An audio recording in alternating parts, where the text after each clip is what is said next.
muitas vezes o ser humano, não é só o crente, o ser humano é fã de desgraça, é ou não é? É ou não é? Os dias de sol no Rio de Janeiro ninguém noticia. Mas é só cair um pouco mais de chuva, já está em tudo quanto é noticiário, né? Já até ligaram, é verdade que aí está alagado. Eu falei, aqui em Petrópolis só alaga por pouco tempo, né? Depois a chuva para, alaga lá embaixo. Né? A coisa desce a serra toda, aqui dá uma secada.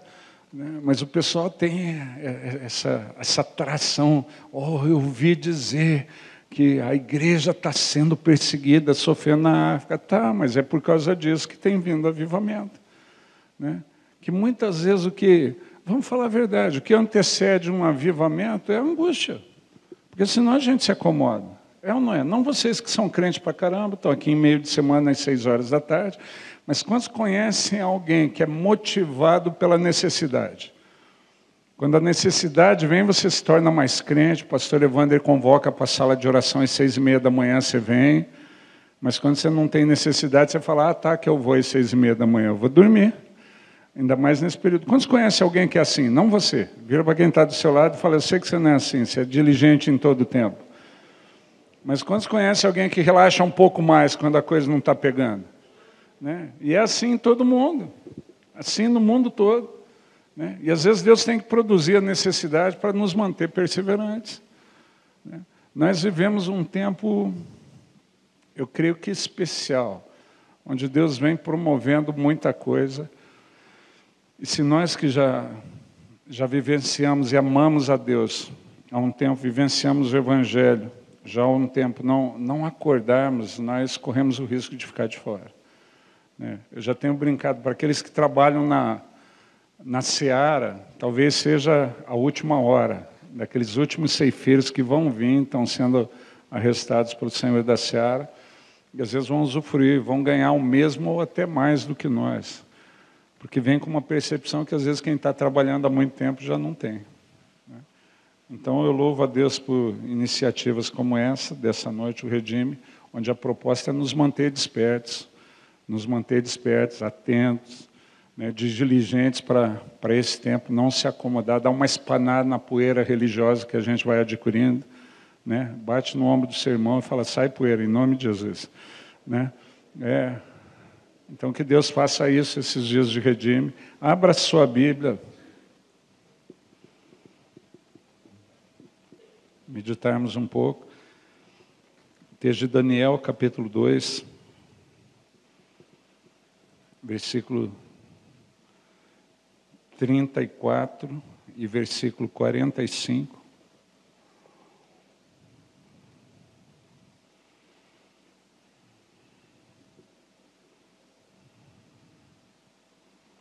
Depois Atos, capítulo 15.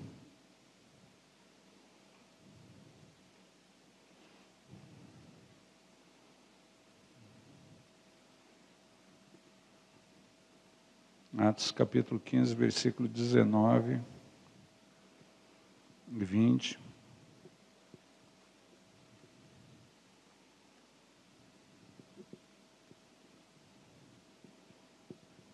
Versículo 28 e 29.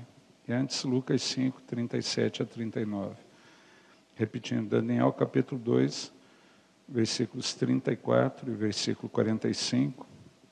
Lucas 5, 37 a 39. Atos, capítulo 15, versículos 19 e 20, 28 e 29. Amém? Então, Daniel capítulo 2 fala assim, quando estavas olhando, uma pedra foi cortada, sem auxílio de mãos. Feriu a estátua nos pés de ferro e de barro e os esmiuçou. Versículo 45. Como viste que do monte foi cortada uma pedra sem auxílio de mãos, e ela esmiuçou o ferro, o bronze, o barro, a prata e o ouro, o grande Deus fez saber ao rei o que há de ser futuramente. Certo é o sonho e fiel a sua interpretação. O grande Deus fez saber ao rei o que há de ser futuramente. Certo é o sonho e fiel a sua interpretação. Lucas capítulo 5, versículos 37 a 39. A palavra fala assim, ninguém põe vinho novo em odres velhos, Pois o vinho novo romperá os odres em tornar-se-á o vinho, e os odres se estragarão. Pelo contrário, vinho novo deve ser posto em odres novos, e ambos se conservam. Ninguém, tendo bebido o vinho velho, prefere o novo, porque diz, o velho é excelente. Pelo contrário, vinho novo deve ser posto em odres novos, e ambos se conservam. Ninguém, tendo bebido o vinho velho, prefere o novo, porque diz, o velho é excelente. Atos capítulo 15, versículo 19 e 20. A palavra fala assim, pelo que julgo eu, não devemos perturbar aquele que dentre os gentios se convertem a Deus, mas escrever-lhes que se abstenham das contaminações dos ídolos, bem como das relações sexuais ilícitas, da carne de animais sufocados e do sangue. E o versículo 28 e 29, pois pareceu bem ao Espírito Santo e a nós não vos impor maior encargo além destas coisas essenciais, que vos abstenhais das coisas sacrificadas a ídolos, bem como do sangue, da carne de animais sufocados e das relações sexuais ilícitas. Dessas coisas fareis bens, se vos guardardes. Amém. Querido, você viver um avivamento, manter vivo esse ciclo não é coisa fácil, né? Todo início é complicado, com muita restrição em todos os sentidos. Eu já tenho brincado com isso. Quando você começa, um movimento novo se instala e ele tem início, você tem, primeiro, a carência de recurso humano. Não tem gente. Às vezes, quem está começando... Quem aqui já participou de uma igreja no início? Né? Quem está ali tem que fazer tudo e mais um pouco. Então, não tem. Você chega mais cedo para ajudar a limpar o lugar, para ajudar a organizar. Tem um pastor amigo nosso que hoje tem uma igreja referencial aqui no Rio de Janeiro, que ele falava, ele começou num espaço cedido, não era nem alugado dentro de um colégio, né? E fazendo ali, às vezes eles chegavam, o pessoal do colégio deixava para arrumar tudo, entregava na sexta-feira tudo bagunçado, eles deixavam para arrumar, segunda de madrugada, vinham mais cedo para manter o colégio pronto para os alunos, ou seja, eles pegavam o colégio daquele jeito, depois de uma semana de aluno, utilizando o colégio. Quem aqui já foi docente, já foi professor, professora em rede estadual, sabe o que é um colégio na sexta-feira, entregue pela molecada. Ele pegava o colégio desse jeito, né? Num lugar onde nem sempre o asseio, ele diz que muitas vezes ele ministrando, ele olhava assim, iniciando, já tinha uma dificuldade para conseguir trazer alguém àquele lugar, porque não era identificado como um lugar de excelência, muito menos como um lugar cristão, era um colégio, né? E as poucas pessoas que vinham, de repente ele estava ministrando, quando ele via uma barata andando no meio do pessoal, e ele pensava, se o pessoal vê a barata, ninguém vai achar que ela está quebrantada, ninguém vai achar que ela foi impactada, e por isso ela está saindo do lugar dela para vir ao altar aceitar Jesus. Ele falou, se o pessoal vê a barata, eu estou lascado. E às vezes ele fazia todo um movimento, né, toda uma encenação para tirar a atenção para ninguém. Daí falava, e o filho do homem? Daí o pessoal olhava para cima e ele falava, ele virá como um estrondo. E metia o pé em cima da barata para ver se matava a barata. E a partir dali ele pegava só arrastando o pé até conseguir dar um jeito de fazer a barata sumir debaixo do pé dele. Ele falou, foi o início. O início é muito difícil, né? Você tem falta de recursos, você tem que adaptar tudo. Tudo vai se adaptando. E o que serve para hoje, se Deus faz a igreja crescer, amanhã já não serve mais, né? Nós tivemos a oportunidade de ver a igreja crescer em Mandaguari. Tivemos que sair do templo onde nós estávamos para construir um espaço novo e alugamos e adaptamos um barracão, 3 barracões para isso. Mas eram barracões adaptados, eram utilizados para outra coisa, né, comercialmente. Então, de repente, naqueles barracões que eram comerciais, nós começamos a reunir quase 1000 pessoas todo fim de semana, né? Conseguimos espaço para tudo, divisamos tudo, esquecemos de uma coisa. Um barracão comercial necessita de, no máximo, 2 privadas para homem e 2 privadas para mulher. De repente, nós tínhamos 2 banheiros para homem, 2 para mulher e 1000 pessoas naquele lugar. Amigo, fica 2 horas num lugar assim, tem gente que parece que até 1 hora do culto vai, depois dali parece que a bexiga solta. É um troço de louco, né? A gente começou a amarrar antes do culto, amarra a bexiga, amarra outras coisas também, Deus. Né? Liberta por um outro lado, liberta espiritualmente, mas amarra fisicamente. Né? Teve um dia, e a gente tendo que administrar esse tipo de coisa. Né? Teve um dia que um dos diáconos chegou e falou, um culto abençoado, porque tem gente que só olha esses detalhes, tem ou não tem? Não aqui na catedral, nem nas igrejas de Petrópolis. Mas quando já ouviram falar de uma cidade que o pessoal vai na igreja só para ficar reparando nas coisas. Né? Aqui não. Vira para quem está desse lado e fala, você não é desse jeito. Mas quando conhece alguém que é assim, aquele culto abençoado, Deus derrama, né? Está lá. A gente nem começou a pregar, os irmãos já estão querendo cair. É ou não é? Tem gente que é assim no louvor, né? Começa a insistir no louvor demais, a pessoa já vai para o chão. Aquele culto abençoado, parece que Deus separou aquele dia, acabou o culto. Teve um irmão da diaconia que chegou e falou, ei, pastor, hoje foi, quase que eu completei, abençoado, né? Ele falou, hoje foi difícil. Eu falei, mas por que, irmão? Ele falou, acabou o papel higiênico do banheiro. E o pessoal da diaconia não providenciou outros. Qual que eu falo, mas meu irmão, quem que vem no culto com esse mover de Deus para ficar preocupado com isso? Qual que eu falo com ele? Vá. Não vou completar para não escandalizar ninguém. Né? Mas porque às vezes a gente tem isso, gente que vai lá. E quando a igreja vai crescendo, tem esse tipo de coisa. Você vai viver situações que você não imaginava. Não tinha pensado em viver, falta de espaço. Pastor, já não tem mais lugar onde que a gente põe cadeira. Não tem nem cadeira para pôr. Mas é gostoso administrar essas coisas. Né? E nós passamos num tempo, como igreja evangélica no Brasil, onde tinha esse movimento com toda a oposição, toda a resistência que tinha para crescer. E hoje nós vemos alguns dos melhores eventos, algumas das melhores tecnologias são utilizadas em eventos evangélicos. Alguns anos atrás, nós estávamos sendo surpreendidos, uma igreja fazendo evento para jovens no Brasil, e surpreendidos que 2 empresas de aviação secular resolveram, sem intervenção nenhuma da igreja, dar um apoio, plotar seus aviões e colocar aviões extras na linha que ia para a cidade onde o evento estava acontecendo, porque comercialmente era atrativo para a empresa.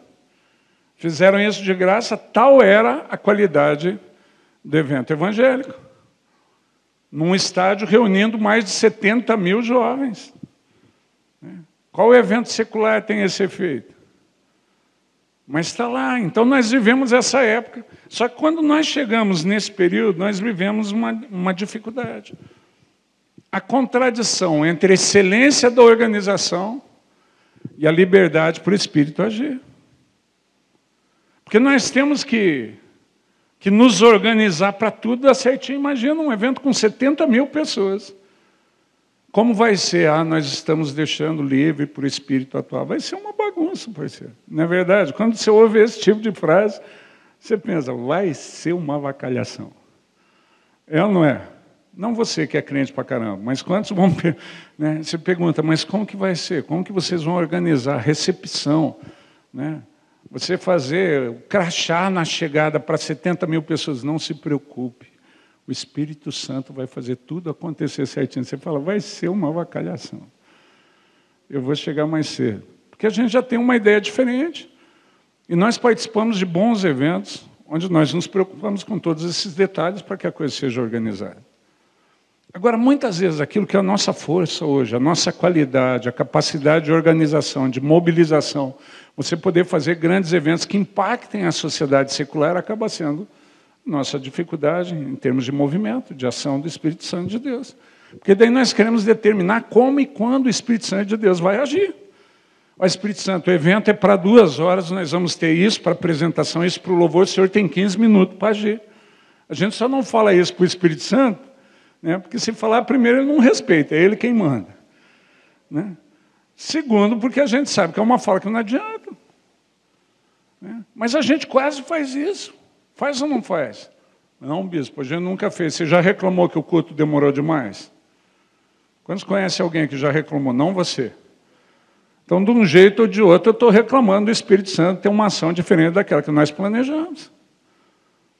Eu já cansei de ir em evento que você pensa assim, não, 1h30, daqui 2 horas a gente organiza para sair. Quando você vê, já passou 2h30, 3. Nós temos um amigo, pastor Harold Maquileria. A gente está tentando trazer o Harold aqui. Ele é africano, ganês, se converteu no avivamento na África. Ele falava, mano, eu cansei de participar de culto de 6 horas. Né? No movimento africano, para nós, era normal. Eles têm toda uma ação que às vezes é mais demorada que o nosso culto antes do culto acontecer, esperando a manifestação do Espírito de Deus para a partir daí a coisa acontecer. Agora, se a gente faz isso dentro da sociedade superestruturada na qual a gente vive, a gente fala, é um absurdo. Nem o pessoal que está na igreja há um tempo aguenta isso, quanto mais o visitante que vem. Então, pensando nessas coisas, nós começamos a promover uma organização. Não estou falando contra isso.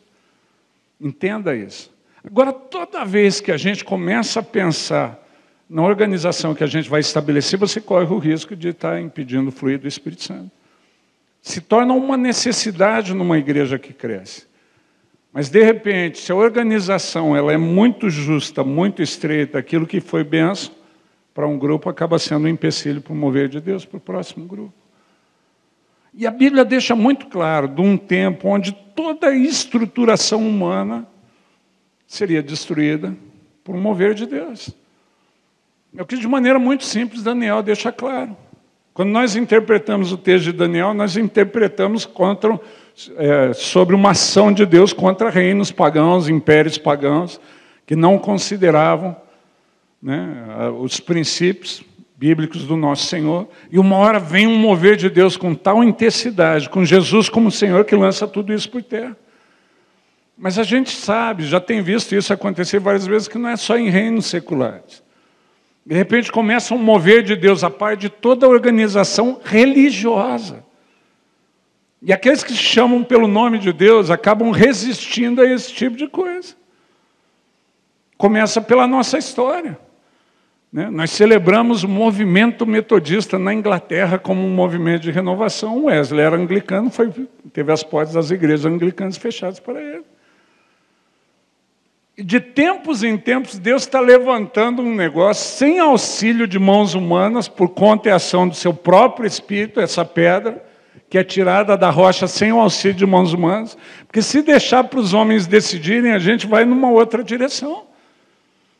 Porque os elementos que a gente tem para avaliar tem muito a ver com o nosso conforto, ou com aquilo que nós achamos que deve ser organizado. E a Bíblia deixa muito claro que os caminhos de Deus são mais altos do que os nossos. Você não tem como acertar. O ser humano não consegue fazer isso nem no mercado secular, mas você não tem como acertar sem ouvir Deus, sem ter revelação do alto, como a igreja deve estar organizada, o que a gente tem que trabalhar hoje para a igreja do futuro. Impossível. A gente já fez isso várias vezes ao longo da história errando. E no mercado secular também. Por exemplo, alguns anos atrás, as empresas de tecnologia que lidam com informática investiram pesado naquilo que elas pensavam que era o futuro da informática. Que era o quê? Tal do tablet. Investiram pesado, alguns nichos que não mexiam com isso passaram a mexer, criaram. O mercado migrou para onde? Vamos lá, o que vocês têm na mão? Smartphone, o tal do celular. Com capacidade, ninguém imaginava que fosse para aí. Todo mundo investiu na questão do computador portátil, tablet, capacidade, vamos aumentar, fazer isso. Né? iPad Pro. iPad Pro, quem comprou, lascou. Né? Porque hoje ficou um celularzinho de mão, com alguma capacidade, às vezes tem mais mobilidade, mais coisas para fazer. Mas nem eles imaginavam. Agora você acha que sem ouvir a voz do Espírito Santo de Deus, e sem ceder a Ele, porque às vezes a gente ouve, mas não quer dar trela. É ou não é? Às vezes você não ouve a voz, mas você discerne o movimento que está acontecendo. Vamos pegar algumas coisas que aconteceram na nossa época, entre a juventude, né? Aquele movimento de pintar o altar num tom mais escuro. Na verdade, vamos falar a verdade. Quantos acham isso estranho até hoje? Levanta a mão não, para o pastor Evandro não ficar chateado. Mas não é? Você vai numa igreja, você fala, rapaz, que troço esquisito. Sempre achei que a igreja devia ter um tom mais claro. Né? Agora isso aqui está parecendo boate dark, rapaz. Tudo pintado de escuro. Se a iluminação não é boa, até para ler a coisa. Vocês já viram? E o pessoal ainda está com uma mania, que na hora do louvor manda apagar a luz do templo. Daí apaga a luz do templo, tudo pintado de escuro, depois fala assim, abra sua Bíblia para ler. Mas vai ler como, criatura? Né? Vão distribuir lanterna na entrada da igreja agora? Né? Daí a gente vai falando, está ficando o cúmulo da esquisitice. Daí o pessoal começa a projetar a Bíblia no altar para ninguém mais reclamar. Né? Tá aquele negócio. Mas por quê? Porque a gente acostumou com uma ideia de igreja diferente. Né? Quando a nossa organização começa a mudar, Deus começa a promover coisa diferente, a gente tem dificuldade de entender. Tem ou não tem? De repente começa aquele movimento de jovem que não para na hora do culto. E a gente foi criado naquela igreja que a gente sentava quieto 10 minutos antes para o organista tocar o introito, gerando um ambiente de reverência. A bispo, o que é introito? Você não sabe, é melhor não saber, rapaz, esquece. Ninguém usa mais esse nome. Né? Mas era o conceito que a gente tinha de religião. Era um ambiente tão reverente, era verdade, reverente demais. Às vezes a gente ficava tão quieto que se o Espírito Santo falasse, a gente repreendia. Não é verdade, Espírito Santo, o Senhor está incomodando, o Senhor está sendo irreverente hoje, Espírito Santo. De repente alguém no meio da congregação começava a orar em línguas e falava, está amarrado, Espírito Santo. O Senhor não entendeu? Né? Criava um ambiente de maior reverência que eu já vi em velório. Você já viu em velório alguém fazer esse tipo de coisa? Né? Só que às vezes a gente estava transformando a igreja no mesmo ambiente, sem perceber. E Deus começa a bagunçar a nossa organização. Começa a trazer coisas diferentes que chocam. E daí é o grande desafio. Ou ensino o que Deus está fazendo, o que Deus está propondo, ou a pedra sem a ajuda de mãos vai passar por cima. E vai esmiuçar. E a gente tem visto isso acontecer. Igrejas que eram significativas até um momento. Porque vamos pensar, na Inglaterra, qual era a igreja mais significativa da época de Wesley? Anglicana. Onde veio um movimento metodista e passou por cima como essa pedra. Né? Onde os próprios comentaristas da época, deixou de existir. Não, não deixou, tem até hoje lá. Os templos anglicanos, né, a corte inglesa ainda é anglicana. Está lá. Só que quando se falava da religiosidade da época de José, eles falavam que o único movimento significativo que eles vinham nos púlpitos cristãos eram os pregadores metodistas. Porque eles falam com vida. De repente, o movimento da época veio, como essa pedra que é cortada sem o auxílio de mãos. E se a gente não organizar, não der alguma coisa, a tensão pode virar em divisão. É o que está acontecendo na época dos apóstolos. O movimento cristão recente já está tendo a discussão entre aqueles que são judeus convertidos e os gentios convertidos. Os judeus falam assim, eles não vão circuncidar. Né? A bispo, o que é? Pergunta para o pastor da sua igreja, depois ele vai te explicar. Você não sabe o que é a circuncisão, nem é hoje que eu vou te explicar. Você já vem crente há muito tempo, outra hora você descobre. Mas era um sinal, símbolo da aliança no judaísmo, que todo aquele que era judeu recebeu, e de repente esses judeus estão se convertendo. E tem uma turma que não era judeu e passou a se converter, daí gera confusão, os judeus não acham justo. Não acho justo eu ter cortado e o menino não cortar. Né?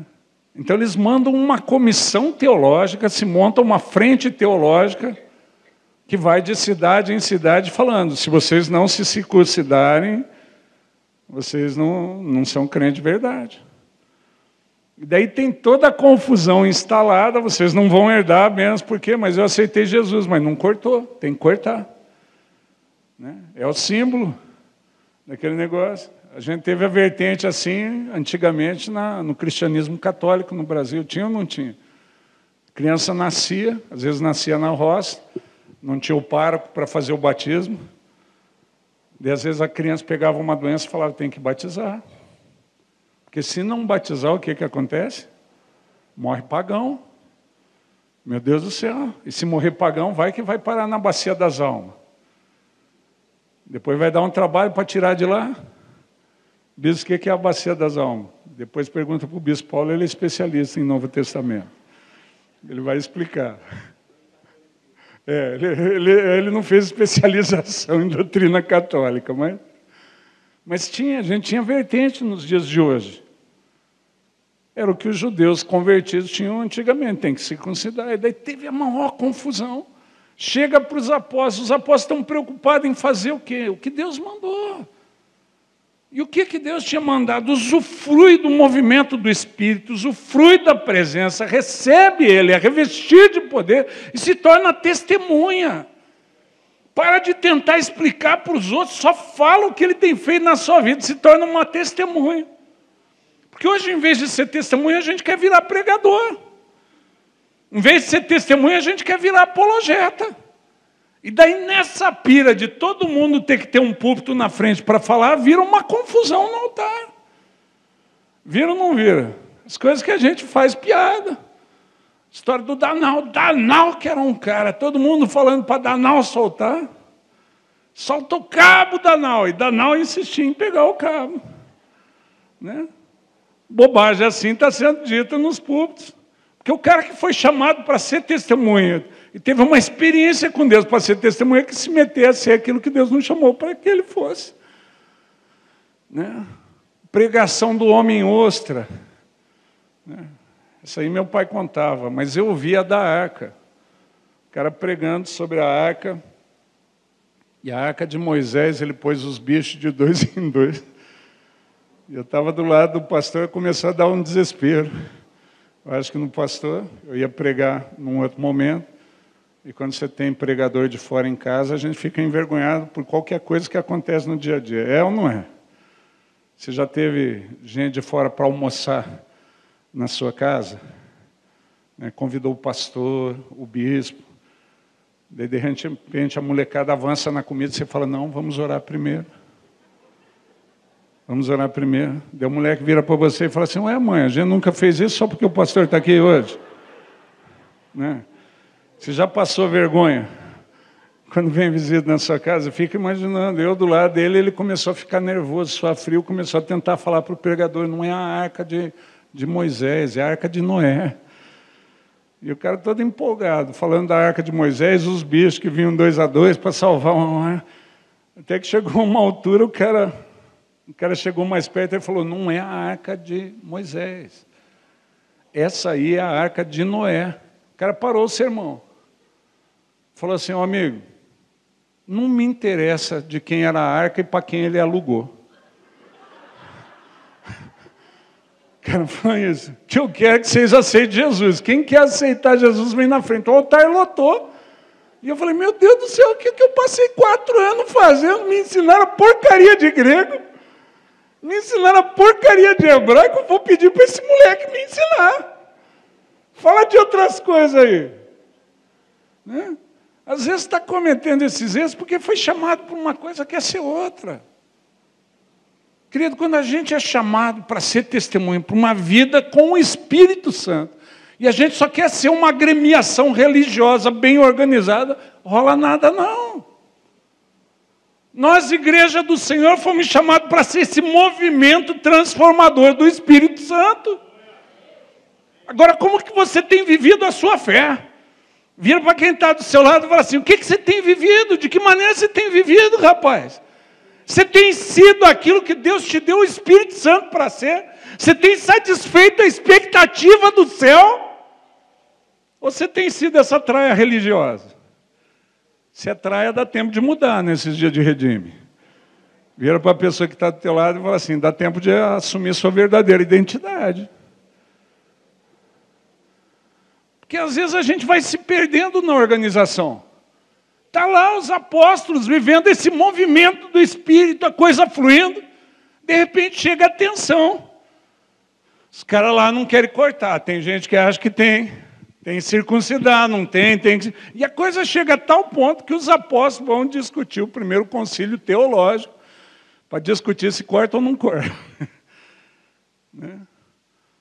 Daí um deles levanta e fala, gente, eu acho que não é bom por esse jugo sobre eles, um jugo que nem nossos pais conseguiram levantar, mas a gente tem que dar alguma satisfação, tem que falar alguma coisa. Ele fala, não, então vamos fazer o seguinte, vamos falar que eles se privem de carne sufocada. E eles ainda falam depois, coisas essenciais. Vamos falar a verdade. Quem aqui já comeu galinha ao molho pardo? Perdeu o espírito por isso? Se fosse essencial, estava valendo até agora.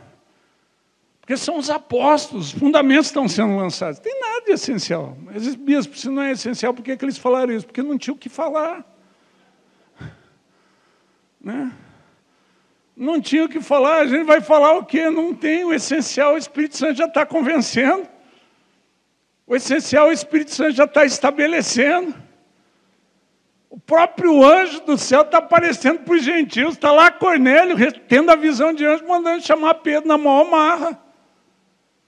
Mas então o que a gente fala? Bom, carne sufocada, tudo bem. O que mais? Relação sexual ilícita. Vamos falar a verdade, não precisa ser crente para saber que você está errado. A pessoa já sabe, mas tem que dizer alguma coisa.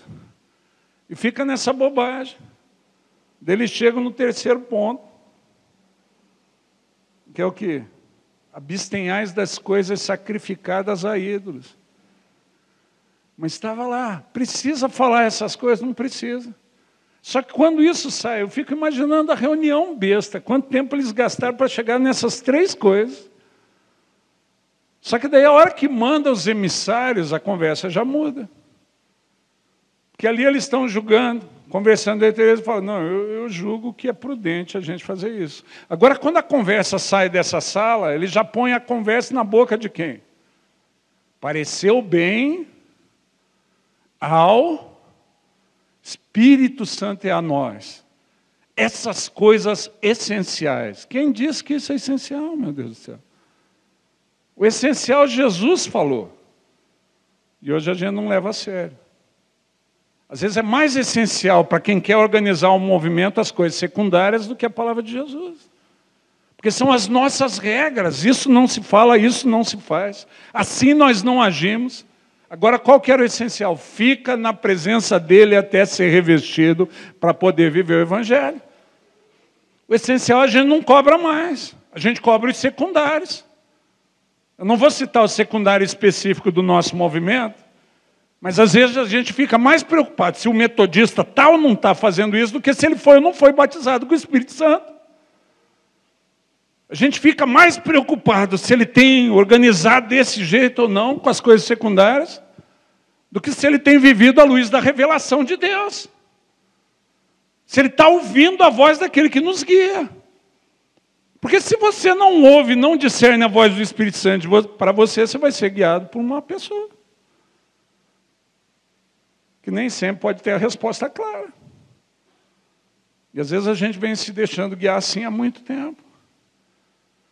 Queridos, a gente precisa mudar. E Deus vem promovendo um mover nessa época, novamente a pedra está sendo cortada sem a ajuda de mãos. O que a gente só tem tentado é discernir para onde a pedra está rolando, para sair da frente dela e acompanhar depois que ela descer. Porque o avivamento está vindo aí.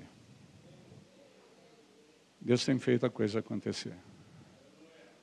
E vai crescer. E vai tomar conta. Porque para isso acontecer, só precisa ter alguém angustiado, angustiada, com a falta de mover de Deus, clamando. De joelhos. Falando, Deus, eu sou crente há tantos anos e eu estou lendo tua palavra na minha igreja, não acontece assim. O Senhor falou que seria desse jeito, eu não estou vivendo assim, Deus. Quando você começa a clamar, porque foi o que Jesus falou, fica até ser revestido, tem uma angústia, fica até ser satisfeito, essa angústia ser resolvida pela presença do Espírito Santo. O nosso problema é que a gente não tem sede da presença dele, a gente não tem sede do mover. Eu só tenho ele como um acessório para pôr um remendo novo no pano velho, que é o projeto de vida que eu tinha. Eu só quero que Ele dê uma consertada nas coisas que não estão funcionando. Eu não quero que Ele troque, eu não quero que Ele mude, mas daí não tem como Ele derramar aquilo que Ele sonhou para mim e para você, querido. Porque o mover novo do Espírito Santo de Deus só pode ser retido por aqueles que se permitem transformar.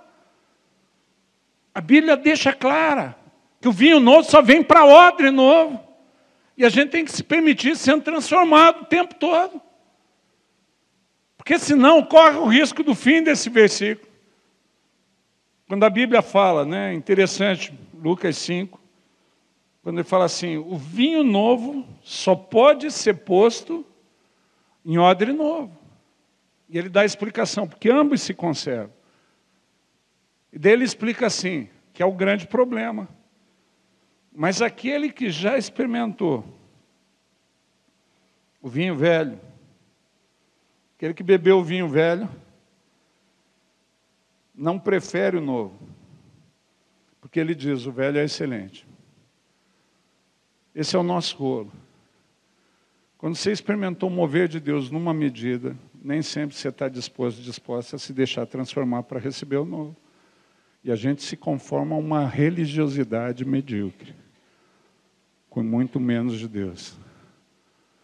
E a gente fica querendo ressuscitar aquela época da nossa experiência que foi bom. Lembra aquela época que a gente viveu isso? Quando só da gente pegar o violão e cantar, eu navegarei no oceano, o Espírito já vinha.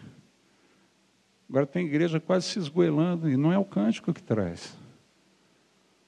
Repetindo os mesmos cânticos, a mesma programação, a mesma liturgia, a mesma atividade, querendo ter o mesmo resultado, não tem. Porque não tinha a ver com o cântico.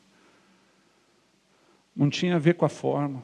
Mas a gente quer manter os odres velhos, porque os odres velhos a gente já está acostumado. E o odre novo eu não sei o que Deus vai fazer. Vai que faz algo que eu não gosto. E louvado seja Deus se Ele fizer algo que você não gosta. Porque quer dizer que teu gosto está estragado, precisa ser mudado. Porque se vem um mover novo de Deus e eu não gosto disso, quer dizer que você virou um religioso, uma religiosa sem vergonha. Virou a traia que você era antes, só que pior. Porque antigamente você sabia que era pecador e se identificava como tal. Hoje você começa a resistir ao mover novo do Espírito Santo achando que é alguém transformado. E não percebe a realidade religiosa que me impede de viver o que Deus está planejando para essa época. Porque eu deixei de ouvir, de me mover debaixo da unção, da direção do Espírito Santo. Tem que mudar. Tem que se renovar.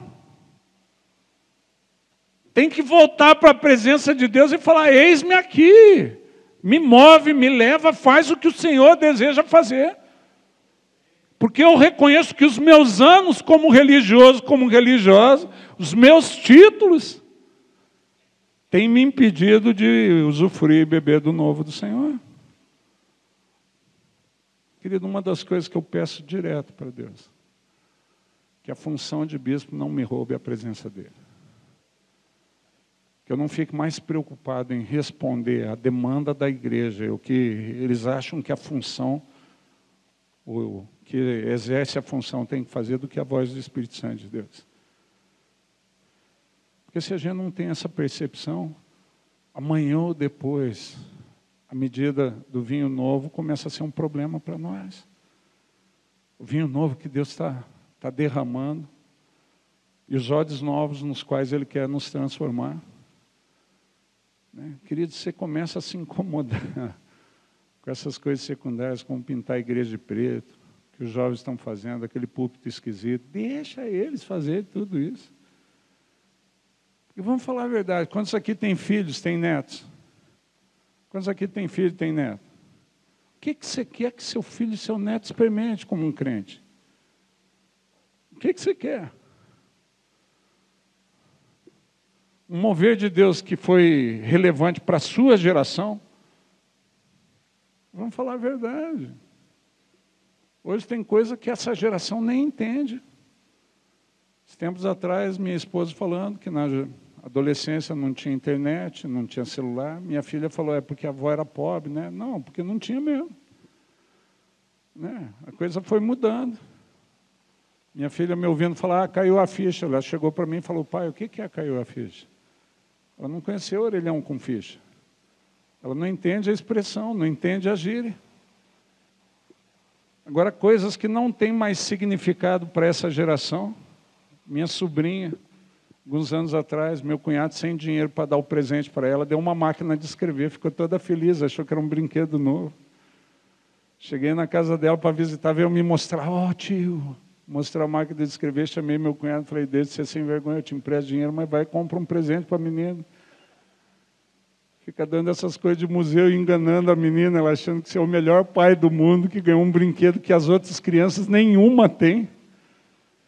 Depois ela cresce, vai no museu, fica ofendida com você, vai lá e compra um brinquedo desse sem vergonha. Coisas que tinham sentido para nossa geração não tem mais. E Deus precisa ressignificar o Evangelho para essa geração. Como? Mudando o odre, trazendo um mover novo, que faça com que a paixão, o essencial, a paixão deles por Deus seja ativada, seja despertada. Coisas que não eram necessárias para a nossa geração Meu filho Pedro foi criado no Evangelho, foi criado sendo ministrado por palavra. Ouvindo pessoas como o pastor Elias Dantas, bispo Paulo. Tem muita qualidade de palavra. Hoje ele quer ver milagre. Ele quer ver milagre. Você acha que ele quer só um bom estudo? Ele quer ver paralítico andar. Ele quer ver cego enxergar e dedicou a vida dele menino cristão. Só que hoje tem mais milagre na conta do Pedro do que nos meus 30 anos de ministério. Porque veio pedindo que Deus fizesse dele um odre novo. E hoje Deus já vem levantando Pedro como uma referência, com 20 e poucos anos de idade, para uma nova geração. E é o que Deus quer fazer com a gente. Deus não quer que você seja odre velho e fique no mover velho. Mas Deus quer te estabelecer para ser esse vinho novo. Amém?